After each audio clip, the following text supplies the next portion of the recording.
তাহলে সবার প্রথমে ডেটা টাইপস কি কি, যে ডেটাগুলো আমরা কাজ করছি তার কি কি মানে যে ভ্যালুগুলো আমরা লিখছি ভ্যালুগুলো কি কি টাইপের হতে পারে, স্ট্রিং, ইন্টিজার, ফ্লোট। ফ্লোট মানে হলো এখানে দশমিকের কথা বলছে, অথবা ডাবল, বুলিয়ান, অ্যারে, অবজেক্ট, নাল, রিসোর্স। তো এই যে অ্যারে, অবজেক্ট, নাল যেগুলো আছে সেগুলো দরকার নেই, আগে আমাদের এই প্রথম 4-5টা দেখে নিতে হবে। তো সবার প্রথমে আমি এখানে একটা লিখছি টেক্সট ইকুয়ালস টু, লিখলাম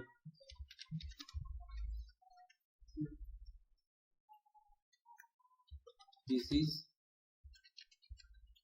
সমরেশের বুক। ওকে, এখন এটাকে যদি আমি ইকো করতে চাই, দুটো উপায়ে ইকো করতে পারি। একটা এইভাবে $txt সেভ করে রিফ্রেশ করছি, দেখাচ্ছে দিস ইজ সমরেশের বুক। এখন এই যে ইকো যেটা আছে, যদি ইকো ব্র্যাকেট দিয়ে যদি করো তাহলে ব্র্যাকেট দিয়েও লিখতে পারো, যদি ব্র্যাকেট না দিতে চাও তাহলে নাও দিতে পারো। ওকে, এখন ব্র্যাকেট দিয়ে কখন লিখবো, ব্র্যাকেট দিয়ে কখন লিখবো, মেন কথা তুমি দুটো যে কোনো একটা ইউজ করতে পারো, কোনো অসুবিধা নেই। তো যদি ব্র্যাকেট দিয়ে লেখো তাহলে অনেকটা এটা দেখতে ফাংশনের মতো মনে হয়, ঠিক যেমন আমরা jQuery বা জাভাস্ক্রিপ্টে লিখছি অ্যালার্ট ব্র্যাকেট দিয়ে, তো ওটাকে বলতাম যে আমরা ফাংশন।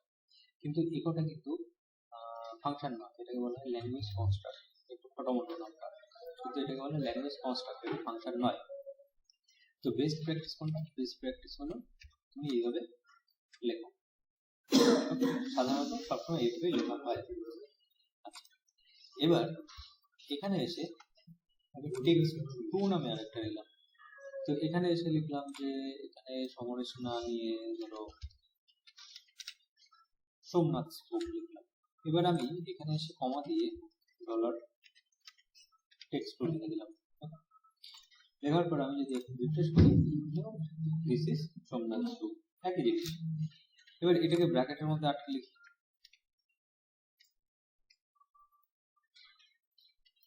তো যদি ব্র্যাকেটের মধ্যে দিয়ে লিখি তাহলে কি দেখতে পাচ্ছি, কি বলেছে, সিনট্যাক্স এরর, আনএক্সপেক্টেড টোকেন। তো প্রথমে যে এররটা এসে এররটা পড়ার দরকার, পার্স এরর। পার্স এরর কথার অর্থ জানা আছে? পার্স এরর কথার অর্থ, পার্স এরর যখন দেখবে তার মানে বলছে যে আমরা তো একটা ল্যাঙ্গুয়েজ শিখছি, তো ল্যাঙ্গুয়েজের ভাষায় যদি বলি, আমাদের যে হিউম্যান ল্যাঙ্গুয়েজ, যে গ্রামাটিক্যাল মিস্টেক আছে, গ্রামারে ভুল করেছে তো, ওকে, তো সেই জন্য বলেছে যে পার্স এরর, যেটা পার্স করতে গেছে, এটা পড়ে দেখতে গেছে, তখন কিছু ভুল ধরা পড়েছে, তো এটা মনে রাখার সহজ উপায়। তো বলেছে যে সিনট্যাক্স এরর, ওকে, তার মানে তুমি যে গ্রামাটিক্যালি যে সেন্টেন্স লিখছিলে সেখানে গন্ডগোল আছে। ওকে, তো সিনট্যাক্স এররটা অনেকটা এইভাবে মনে রাখতে পারো, যে আমরা ধরো যখন প্যারাগ্রাফ লিখছি আমাদের স্কুলে কি বলতো যে এখানে কমা হবে, এখানে ইনভার্টেড কমা হবে, এখানে ফুল স্টপ হবে, তো ওই যে জিনিসগুলো ওগুলো আমরা ভুল লিখে ফেলেছি, এরকম কিছু একটা হয়েছে। তো কত নম্বর লাইনে? Line number 6। এই ফাইলে দেখো, ফাইল নাম পড়ে দেখো কিন্তু। আর সবচেয়ে খারাপ যে অভ্যাস, সেই অভ্যাস হলো এই এরর না পড়ে এখানে সে চেক করা। যদি এখানে এরর তো দিচ্ছে তার মানে কিছু একটা ভুল করেছে, তো আমি এরর না পড়ে এখানে এসে চেক করে দেখা মানে তো একই হলো। যদি আমার সঠিক লেখা হতো প্রথমবারই তো লিখে ফেলতাম, তো তার মানে এখানে কিছু একটা এরর আছে। তো এই এররটা আসছে হলো বেসিক্যালি এখান থেকে, ব্র্যাকেটে সমস্যা আছে। এখন যদি রিফ্রেশ করি তাহলে দেখতে পাবো।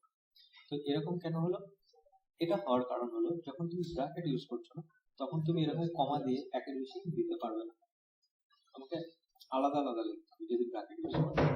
তো এখন আমার একাধিক যদি এখানে এরকম ভ্যারিয়েবল প্রিন্ট করাতে হয়, তাহলে আমি যদি কমা দিয়ে পরপর লিখে দিই তাহলে আমার ঝামেলা শেষ হয়ে যাচ্ছে, তাই না? ব্র্যাকেট দিয়ে উল্টো আরো আবার বেশি লাইন লিখতে হচ্ছে, তো সেই জন্য ব্র্যাকেটটা অ্যাভয়েড করাই ভালো। সিম্পল এইভাবে লেখো, কোনো অসুবিধা নেই। এবার এগুলো প্রত্যেকটা আমি আলাদা লাইনে চাইছি, তাহলে কি করতে পারি? তাহলে আমরা এই যে সেন্টেন্সটা আছে, এই সেন্টেন্সের ভিতরে এসে আমরা যদি এখানে বিয়ার ট্যাগ ইউজ করি, আর এখানে এসেও আমি একটা ফুল স্টপ দিয়ে বিয়ার ট্যাগ ইউজ করি, তাহলে কি হলো, এটা হলো ব্রেক হয়ে যাবে লাইন। আচ্ছা, সেভ করি। তাহলে প্রত্যেকটা আলাদা লাইনে দেখাবে, কিন্তু এটা একটা সঠিক পদ্ধতি নয়। আমি এই লাইনের মধ্যে কেন ব্রেক দেবো? এটা তো আমার সেন্টেন্স ছিল, তাই না? এটা তো সেন্টেন্স ছিল, আমি সেন্টেন্সের মধ্যে এটাকে দেওয়াটা ঠিক না। তাহলে আমরা কি করতে পারি, এইখানে এসে আমরা প্রথম লাইনে টেক্সট আর দ্বিতীয় লাইনে টেক্সট টু। ওকে, এবার এই দুটোর মাঝখানে ইকো লিখে আমরা যদি এখানে এসে একটা বিয়ার ট্যাগ ইউজ করি, তো এটা HTML, এটা হলো স্ট্রিং, তাহলে এটাকে স্ট্রিং এর মতোই কিন্তু লিখতে হবে এইভাবে। এবার যদি আমি এটাকে সেভ করে রিফ্রেশ করি তাহলে দেখবো আলাদা আলাদা লাইন আসছে। ওকে, আচ্ছা, এটাকে আমি কমেন্ট আউট করে দিচ্ছি। কমেন্ট আউট করার পদ্ধতি এরকম দুটো স্ল্যাশ জাভাস্ক্রিপ্ট। তো এখানে এটা লেখার পরে আমি যদি এখানে ডট দিয়ে, ডট কথার অর্থ কি কনক্যাটিনেশন করা। ওকে, php_eol এরকম যদি লিখি, আর এখানে এসেও একই কাজ করে দিই php_eol। এটার শব্দের অর্থ কি? php_eol শব্দের অর্থ হলো php এন্ড অফ লাইন, মানে আমি বলতে চাইছি এখানে আমার লাইন শেষ, পরেরটা নতুন লাইন। আমি কিন্তু একো বিয়ার ট্যাগ সরিয়ে দিয়েছি, দেখি এবার কি হয়। আচ্ছা, এটাকে এখানে এখানে রেন্ডার করতে পারি এই বিষয়টা, তো আমি এটা প্র্যাকটিসের একটা ভালো জায়গা দেখাচ্ছি। আমি এখানে এসে একটা নতুন ট্যাব খুললাম,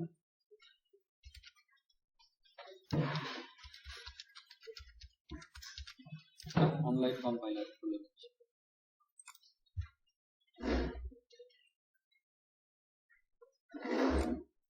এইখানে এসে আমি সেই একই জিনিস লিখছি, কিন্তু এখানে php_eol টা ইউজ করছি, ডার্ক মোড করে দিচ্ছি, দেখা যাচ্ছে।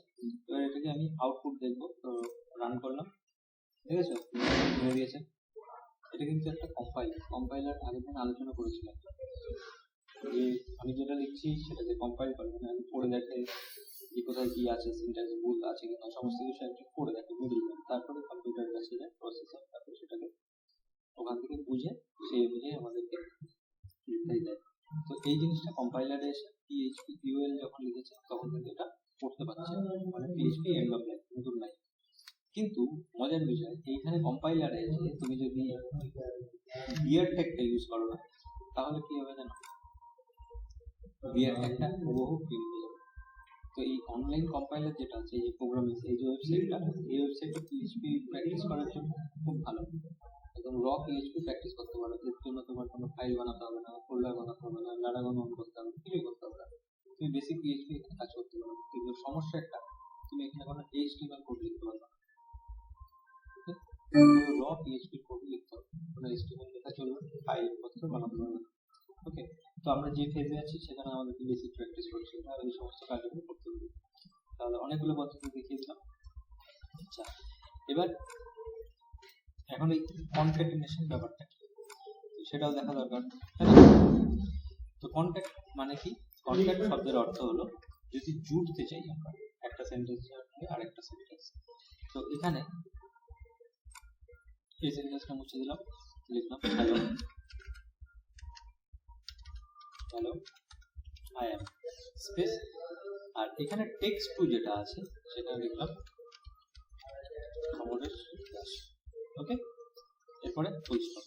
এখন যদি আমি টেক্সট ওয়ানটাকে প্রিন্ট করি, তো জানার কথা আমাদের যে শুধুমাত্র কি আসবে, I am, hello I M. এবার আমি সমরেশটা এখান থেকে জুড়বো, তো আমি কি করছি, একটা ডট ইউজ করছি, তারপরে লিখলাম $টেক্সট টু, সেভ করলাম, রিফ্রেশ করলাম, সমরেশ দাস। ওকে, এখন মনে হতে পারে যে কিছুক্ষণ আগে তো এরকম কমাও দিয়েছিলাম, আমি কমা দিয়েও আমি এটা চেক করেছিলাম যে একই জিনিস এসেছে। ওকে, কিন্তু সবসময় যে দুটো জিনিস একসঙ্গে প্রিন্ট করতে হবে এমন না, আমরা বলছি যে কনক্যাটিনেশন এর কথা। তো কনক্যাট করা মানে হলো যুক্ত করা, একাধিক যদি আমরা ভ্যারিয়েবল একে অপরের সঙ্গে যুক্ত করতে চাই তখন এইভাবে যুক্ত করতে পারবো। তো আরেকটা আমরা দেখি, ধরো এখানে লিখলাম ফার্স্ট নেম জন, লাস্ট নেম উইলস। এখন আমি এখানে এসে বানাবো হলো ফুল নেম।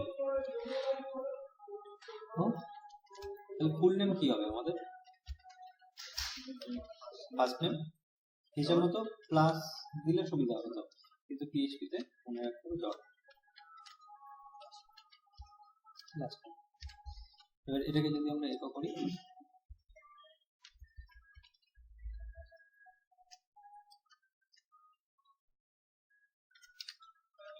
ইকো ডলার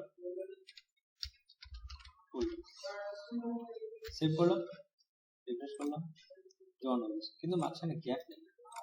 তো এখন এই গ্যাপটা আসবে কি করে বলতে পারো?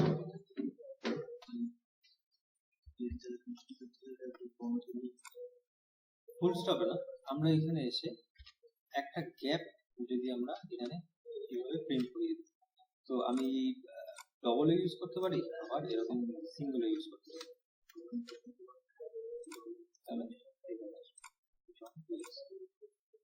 ওকে, তো আমি কি বলছি, ফার্স্ট নেম তারপরে একটা স্পেসকে জয়েন করলাম। আমি যদি এখানে একটা হাইফেন দিতাম তাহলে হাইফেনও তো জয়েন হতো, তো হাইফেনের বদলে আমি যদি শুধু একটা স্পেস চলে আসবে,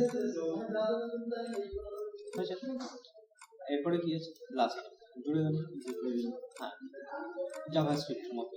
ওকে, এখন তোমার যদি এটা কনফিউশন হয় যে কখন ডট দেবো, কখন সেমিকোলন দেবো, আবার কখন, এটা কনফিউশন হয় কারণ এখানে দুটো ওয়ার্ড আছে, সেজন্য ইজি মনে হয় বিষয়, কিন্তু যখন বড় বড় প্রজেক্ট হবে তখন এটা সমস্যা হবে। তো সেই জন্য আমরা আরেকটা উপায় করতে পারি যে পুরো জিনিসটাকে যদি আমরা ডবল কোটেশন,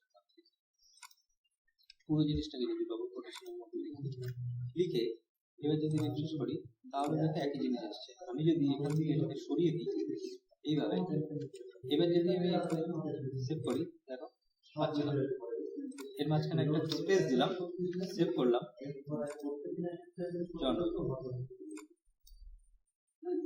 তাই না? তাহলে এখানে আমার কি সুবিধা হলো, ইনভার্ট একটা, কিন্তু শর্ত হলো ডবল ইনভার্টেড কমার মধ্যে লিখতে হবে।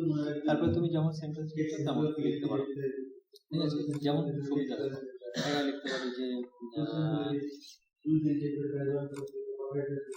John Wills is my best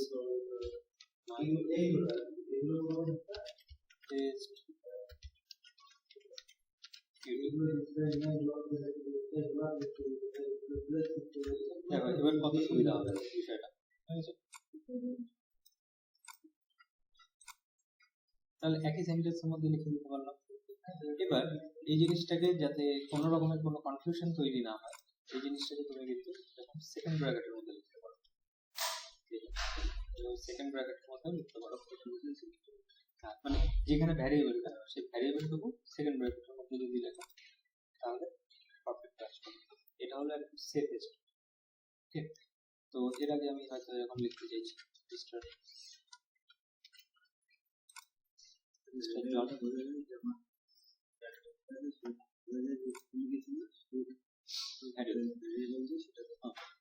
এবার এখানে এসে তুমি যদি সিঙ্গেল কোট ইউজ করো, সিঙ্গেল কোট, তাহলে কি হবে বলতে পারবে?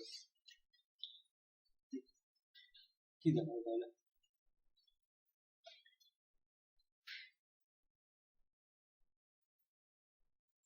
রেজাল্ট কি আসবে রিফ্রেশ করলে?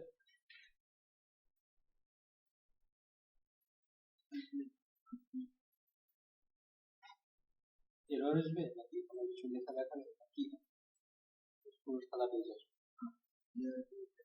কি লেখা আসবে? এরর আসবে, তাই তো? দেখি কি আসবে। Mister first name last name is my estimate name, তো এস্টিমেট নেম এটা হলো একটা স্ট্রিং এর মতো ট্রিট করছে। কেন?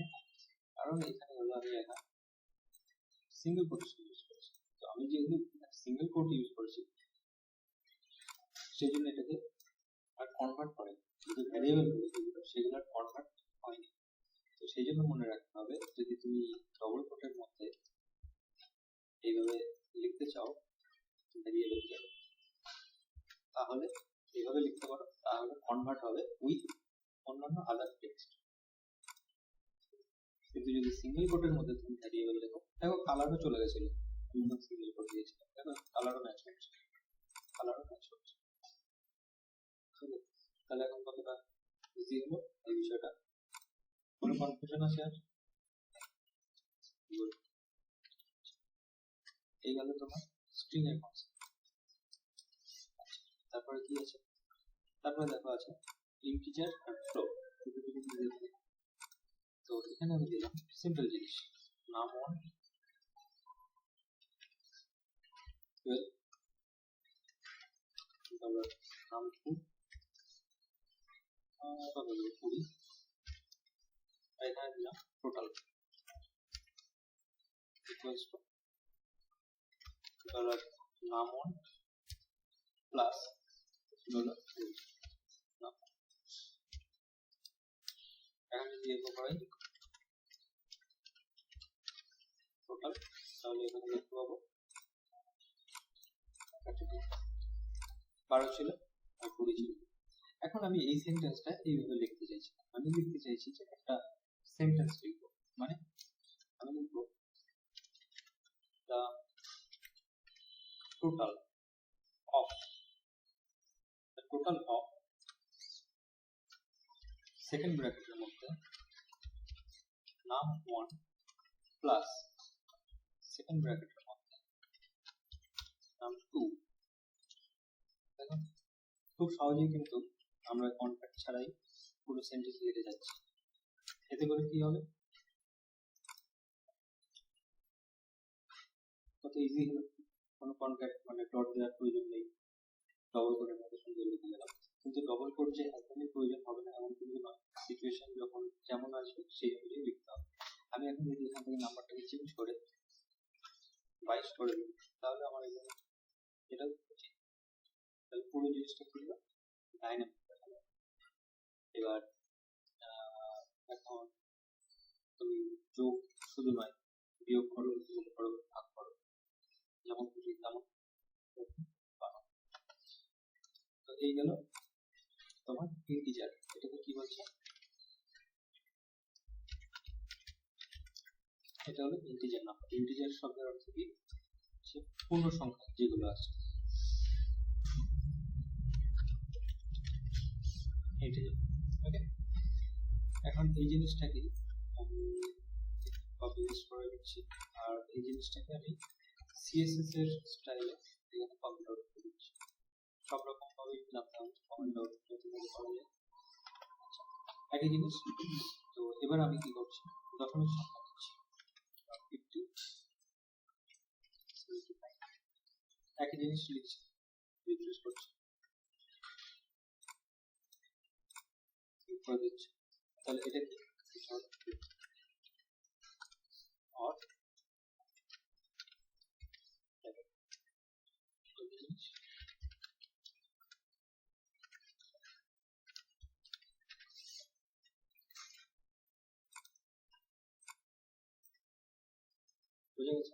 ফ্লোরটা বলার কেস কি।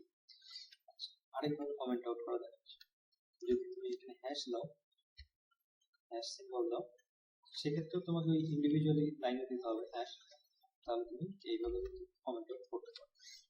এই 3 পদ্ধতি কমেন্ট আউট করা। আচ্ছা, আরেকটা যে রুলস বলেছিলাম প্রথম দিন, যে যেহেতু আমি এই ফাইলের মধ্যে সমস্ত পিএইচপি কোড লিখেছি, তাহলে আমাকে ক্লোজ করা না করলে চলে। আমি যেহেতু এইচটিএমএল লিখছি না, যদি আমি এইচটিএমএল লেখা শুরু করি তাহলে চলে লিখতে হবে, সেটা মনে রাখবে। আচ্ছা, নেক্সট কি আছে, বুলিয়ান।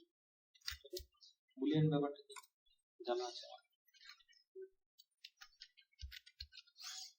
বুলিয়ান শব্দের অর্থ হলো যেখানে শুধুমাত্র 0 আর 1 ইউজ, তাই তো? 0 আর 1 দুটোই সংখ্যা, মানে হলো 0 কথার অর্থ হলো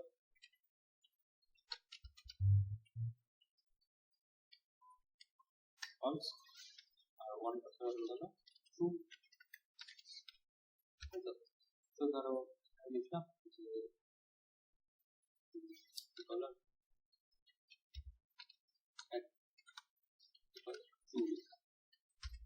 ওকে, এটা এক্সাম্পল দেওয়াটা একটু ডিফিকাল্ট, কারণ যেহেতু আমরা কি ফেলছি এগুলো শিখি, তো আমি দেখাচ্ছি। ইকো করে দেখো কি আসছে। যদি আমার কিছু অ্যাডমিন কি আসতে পারে 1, তো এখানে লিখেছিলাম যে ট্রু মানে হলো 1। আচ্ছা এখানে যদি ফলস, তাহলে কি আসবে? নাথিং, কিছুই আসবে।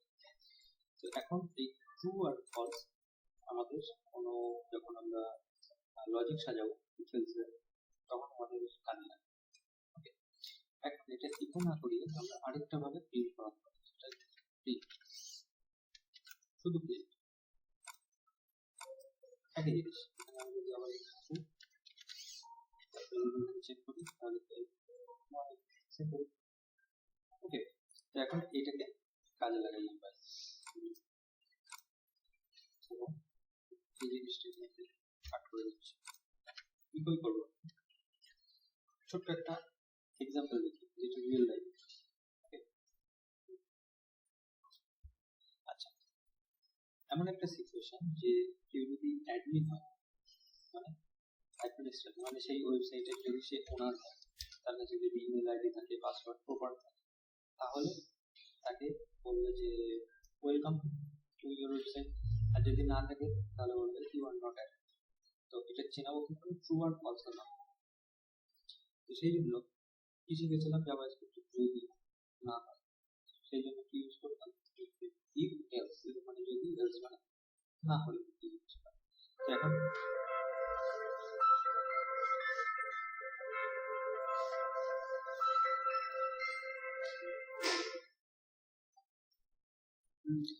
if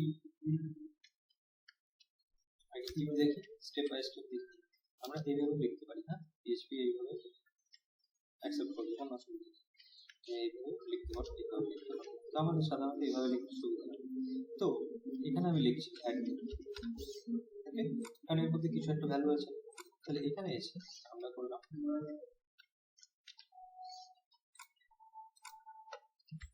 প্রিন্টই করালাম, কোনো অসুবিধা নেই, এটাও করা পারি। তো এখানে এই মেসেজ লিখবো না, তার বদলে একটা প্রপার মেসেজ লিখবো, ওয়েলকাম টু ইউর ওকে। তো ইফের মধ্যে যদি এখানে ট্রু থাকে তাহলে এটা দেখা যাবে। দেখি এখন কি দেখা যাবে, welcome to your dashboard, very good, কোনো অসুবিধা নেই। এখন এখানে যদি আমি ফলস লিখি তাহলে এখানে আর কিছু দেখাচ্ছে।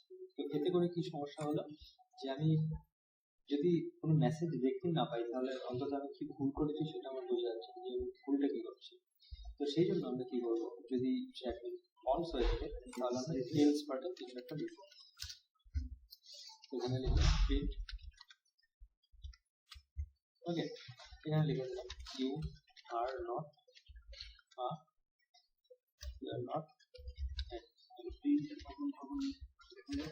যে কোনো সময় অল্টারনেটিভলি লিখতে পারো, কিন্তু ইকোটা বেশি ইউজ হয় কারণ ইকোটা তুলনামূলক ফাস্ট প্রিন্টের তুলনায়, সেই জন্য ইকোটাকেই ইউজ করি আমরা print, you are not add. আমি যেই এখানে আবার ট্রু করে দেবো তাহলে কি হবে, আবার এটা দেখাবে, তাহলে এটা কি অল্টারনেটিভলি আমরা দেখতে পাচ্ছি। ওকে, এখন এই যে পুরো যে কোডটা লিখেছি এই কোডটাতে কোনো সমস্যা নেই, এই কোডটা একদম পারফেক্টলি কাজ করবে।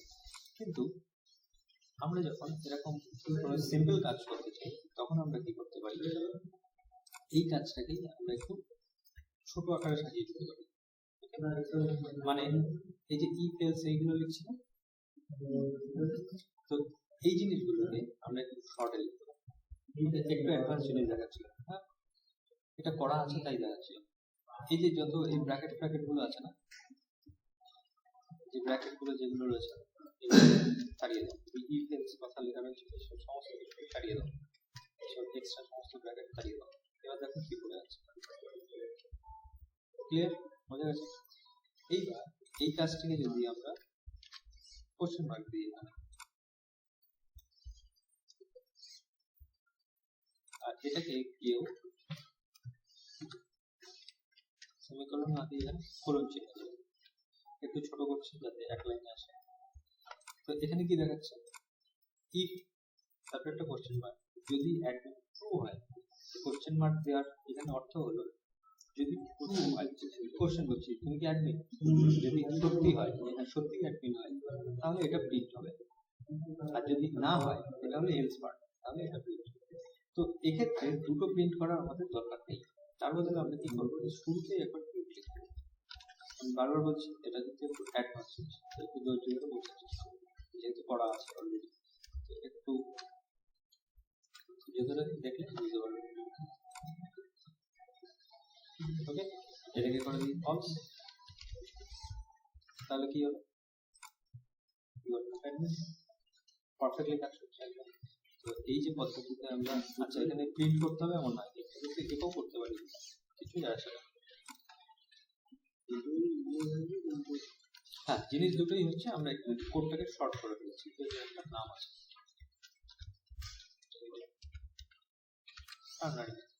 ওকে, এইভাবে কাজ করতে হবে। আচ্ছা একটা গেল, আর লাস্ট একটা জিনিস আমি দেখবো সেটা হলো, আচ্ছা না লিখে জিনিসটাকে এটা আছে। তো এখানে খেয়াল করে দেখো অনেক ব্র্যাকেট ব্র্যাকেট কিছু লিখছি, তো এগুলোকে আমরা একটু শর্ট করে শর্টকাটে লিখতে পারি। সেটা কি, এই যে যত ব্র্যাকেট আছে ব্র্যাকেট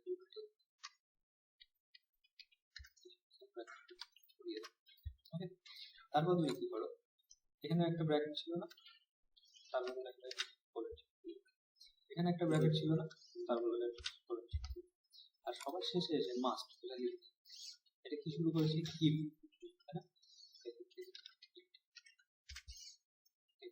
এইভাবে লিখতে হবে। যখন তুমি অ্যাডভান্স প্রজেক্ট করবে বা ওয়ার্ডপ্রেস কাজ করবে কিন্তু এইভাবে লিখতে হবে সহজে, কারণ অনেক বেশি কমপ্লিকেটেড হয়ে যায় কোড।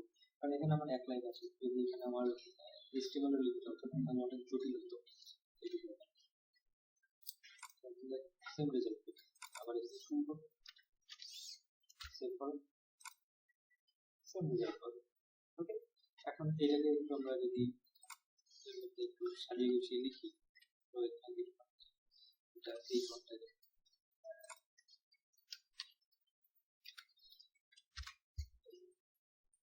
এটাও এই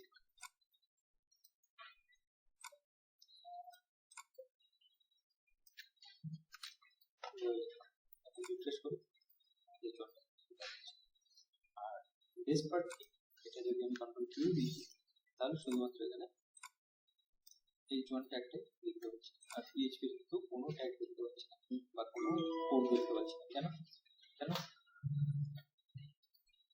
কেন PHP কোনো কিছু কেন দেখাচ্ছে না? তুমি যদি ইনস্পেক্ট করে দেখো তুমি দেখতে পাবে। কেন, প্রশ্নটা হলো কেন, তোমার এটা প্রশ্ন যদি PHP কোড আমরা ব্রাউজারে কেন দেখি, এটা কিন্তু কেন দেখি, সিম্পল এক লাইনে উত্তর হবে, কি উত্তর হবে, PHP একটা সার্ভার সাইড ল্যাঙ্গুয়েজ, আমরা ব্রাউজার দেখছি, আমরা ক্লায়েন্ট সাইডে বসে আছি, তো সার্ভার সাইডের ল্যাঙ্গুয়েজ কখনো আমরা এখানে দেখতে পাবো ব্রাউজারে, আমরা শুধুমাত্র HTML CSS জাভাস্ক্রিপ্ট দেখতে পাবো। তো PHP সার্ভার সাইড ল্যাঙ্গুয়েজ সার্ভারে রান হয়ে গেছে, তো আমরা এখন কোন সার্ভার ইউজ করছি, আমরা একটা সফটওয়্যার ইউজ করছি লারাগন নামে, সেই লারাগন আমাদের একটা লোকাল হোস্ট দিয়েছে, একটা সার্ভার দিয়েছে লোকাল, তো সেখানে আমরা এটাকে রান করাচ্ছি প্রজেক্টটাকে রান করিয়ে আমরা সেটা এখানে ব্রাউজারে শুধুমাত্র ওই ফোল্ডারের মধ্যে থেকে সার্ভার এখানে কি করছে সেই ফোল্ডারের মধ্যে থেকে যতটুকু HTML প্রয়োজন, যতটুকু CSS প্রয়োজন, যতটুকু জাভাস্ক্রিপ্ট প্রয়োজন সেটা ফেরত দেয়। PHP যাবতীয় কাজ সার্ভারে হয়ে যায়। ওকে, তো এটাই হলো PHP server side language, client side language. Okay, তাহলে ক্লিয়ার হয়েছে? আমি কিন্তু মোটামুটি ডেটা টাইপের যে বেসিক এই চারটে জিনিস এটা, আর এগুলো হলো অ্যাডভান্স জিনিস, আস্তে আস্তে নালটাও সিম্পল জিনিস। তো ঠিক আছে, এখন প্রয়োজন নেই, এই জিনিসগুলো আমরা স্টেপ বাই স্টেপ দেখতে পাবো। তাহলে এটা ক্লোজ করছি এই পর্যন্ত।